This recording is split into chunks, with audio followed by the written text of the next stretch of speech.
So who are you? Jen Del Sol. My mama owned a cafe in New Orleans. My father, a band leader from Cuba, taught me to play early on.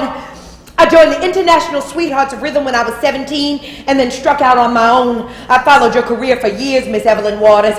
When I first saw you, you were conducting with one hand, composing with the other, and all the while playing the piano. You didn't miss a beat. That was back in 35 when I first saw you. Jen Del Sol.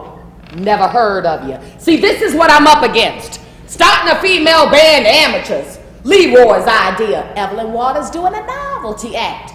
Get the people in the business interested again. Hell, where are we gonna find some chicks that can play?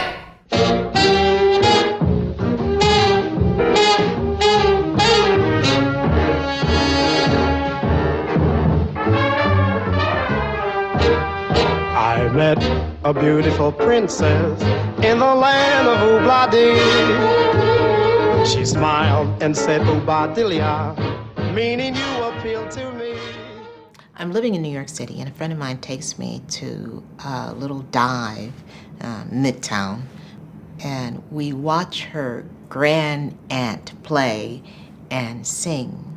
Afterwards, I talked to her about her career, and she's telling me, she's a jazz musician, jazz singer, and she's telling me about all these bands that she used to play with in the 40s, all female jazz bands. And I'm going, I really enjoy jazz so much, but I have never heard of all female bands.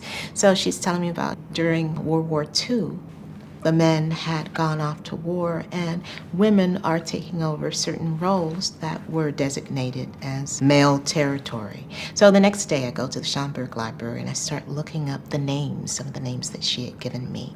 Beleda Snow, Mary Lou Williams.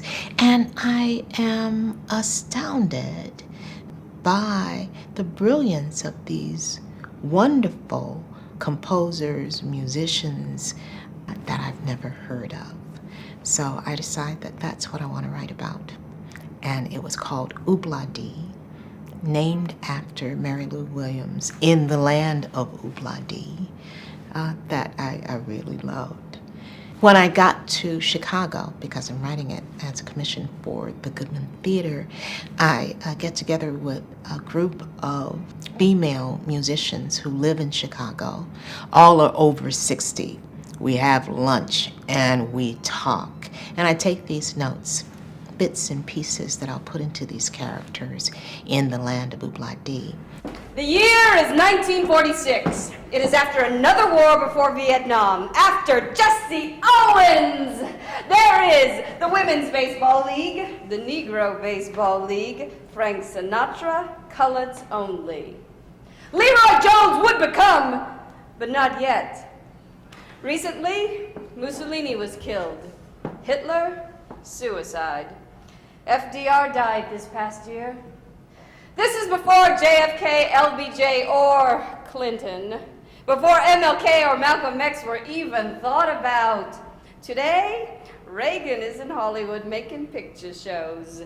The atom bomb has dropped. Rosie's riveting has stopped, waiting for her man to march home.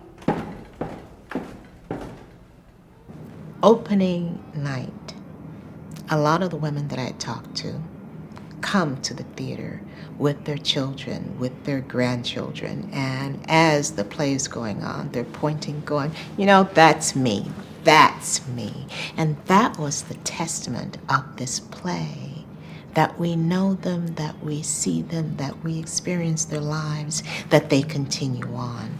That was really important to me. The party afterwards, a lot of the women took to the stage and they started playing, and I'm telling you, it was a night. I jumped when I saw the princess who was waiting there for me. Now we say oo-dilly-la-blee-da-blee-oo, meaning I will always be in love with you. It happened in Bla-Dee, oo-Bla-Dee.